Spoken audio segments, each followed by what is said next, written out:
Iran के विदेश मंत्री सैयद अब्बास अरागची और यूएई के मंत्री में आपसी भिड़ंत हो गई है। जी, इस वक्त ये बड़ी खबर है जो हम आपको दिखा रहे हैं और ये जो पूरा घटनाक्रम है वो हुआ है नई दिल्ली में।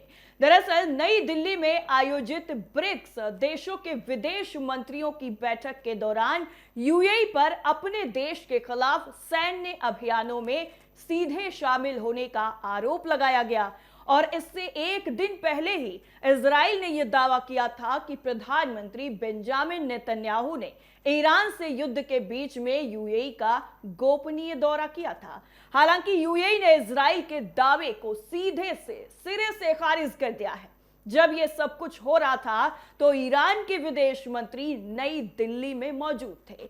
इसी दौरान ईरानी विदेश मंत्री ने सीधा कह दिया है कि इजराइल से मिली भगत का हिसाब लिया जाएगा। नई दिल्ली में यह जो पूरा घटनाक्रम हुआ है उसने राजनीति में एक नया भूचाल ला दिया है। वैश्विक राजनीति में जो ये गुटबाजी है वो अब खुलकर सामने आ चुकी है। आपको बता दें, ब्रिक्स गुट के सदस्य ईरान और यूएई दोनों ही हैं। दोनों देशों के प्रतिनिधि नई दिल्ली में थे और बैठक के दौरान दोनों के बीच में तल्खी साफ तौर पर नजर आई। ईरान के सरकारी मीडिया के मुताबिक अरागची ने यूएई के प्रतिनिधि की टिप्पणियों के जवाब में कहा कि मैंने ब्रिक्स में एकता बनाए रखने के लिए अपने बयान में यूएई का नाम नहीं लिया, लेकिन सच्चाई यह है कि यूएई ईरान के खिलाफ आक्रमण में सीधे शामिल था। जब ईरान पर हमले शुरू हुए तब उन्होंने उसकी निंदा तक नहीं की।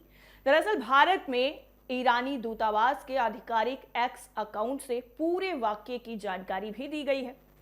ईरानी दूतावास ने कहा है कि ब्रिक्स देशों के विदेश मंत्रियों की बैठक के दूसरे सत्र में ईरान के कानून और अंतर्राष्ट्रीय मामलों के उप विदेश मंत्री डॉक्टर कॉलेज गरीबाबादी ने यूएई के विदेश मंत्री राज्य मंत्री के आरोपों का कड़ा जवाब दिया है।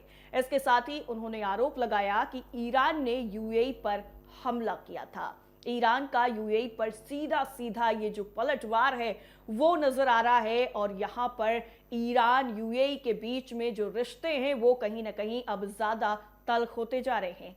काज़ेम गरीबाबादी ने कहा है कि यूएई ने ईरान के खिलाफ सैन्य आक्रमण को समर्थन और सुविधा देने में महत्वपूर्ण भूमिका निभाई है, इसलिए जो तनाव पैदा करने और उसे बढ़ाने में शामिल रहा हो उसे ईरान के खिलाफ राजनीतिक आरोप लगाने या दावा करने का कोई नैतिक या कानूनी अधिकार नहीं है। हम एक शक्तिशाली और महान देश हैं। हम चुपचाप ये नहीं देख सकते थे कि आक्रमणकारी हमारे लोगों और बुनियादी ढांचे को निशाना बनाएं, खास करके तब जब हमारे पड़ोसी देशों में से एक यूएई की इसमें भागीदारी हो। इतना ही नहीं, गरीबाबादी ने अपने बयान में आगे ये भी कहा है कि हमारे पास कोई ऑप्शन नहीं था सिवाय इसके कि यूएई में मौजूद अमेरिकी ठिकानों की सभी सुविधाओं या उन प्रतिष्ठानों को निशाना बनाया जाए जिनमें अमेरिका की भूमिका या भागीदारी थी। आपको बता दें, उन्होंने ये भी कहा है कि ये एक युद्ध था और उस युद्ध में हमने देश की रक्षा की। यूएई एक आक्रमणकारी है। आप झूठे और खोखले आरोपों के पीछे नहीं छिप सकते। अंतर्राष्ट्रीय कानून के तहत जवाबदेही निभाने की जिम्मेदारी केवल और केवल यूएई की है। ईरान ने आगे यह भी कहा है कि मैं आपको याद दिलाना चाहता हूं कि आक्रमण शुरू होने से कई दिन पहले यूएई को आधिकारिक संदेश भेजे गए थे।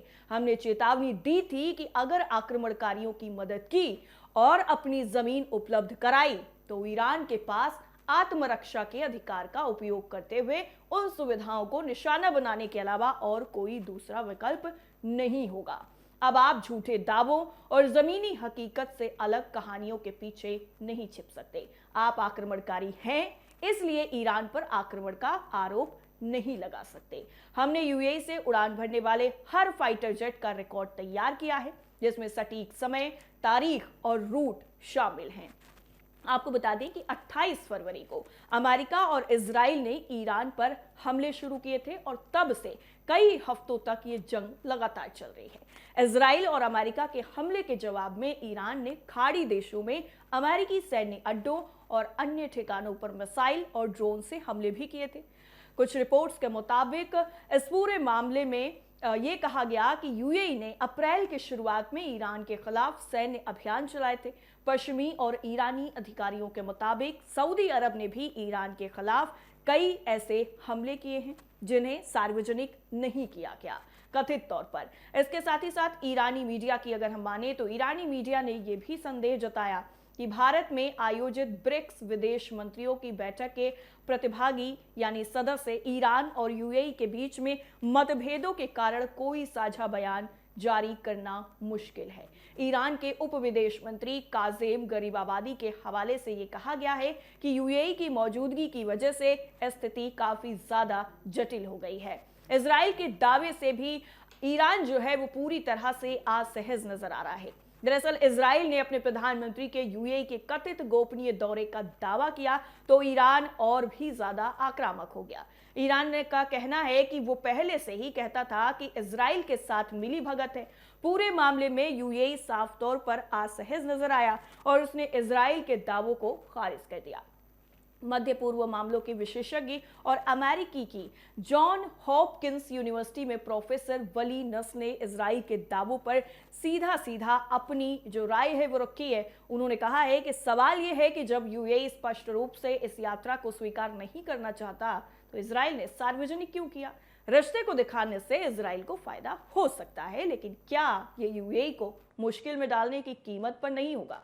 इराक और ईरान केंद्रित खबरों का विश्लेषण करने वाली वेबसाइट है अमवाज मीडिया। उनके संपादक है मोहम्मद अली शबानी। उन्होंने भी इजराइल के दावों पर कहा है कि हाल ही में इजराइल यूएई सहयोग को लेकर सामने आई कई चीजें, चाहे वो युद्ध से पहले, युद्ध के दौरान या उसके बाद की हो, उन्होंने इस बहस को और ज्यादा तेज किया है कि ईरान ने जिन लक्ष्यों को चुना क्या उन्हें वो उचित मानता था। लेकिन उससे भी बड़ा सवाल ये है कि अब आगे क्या होने वाला है।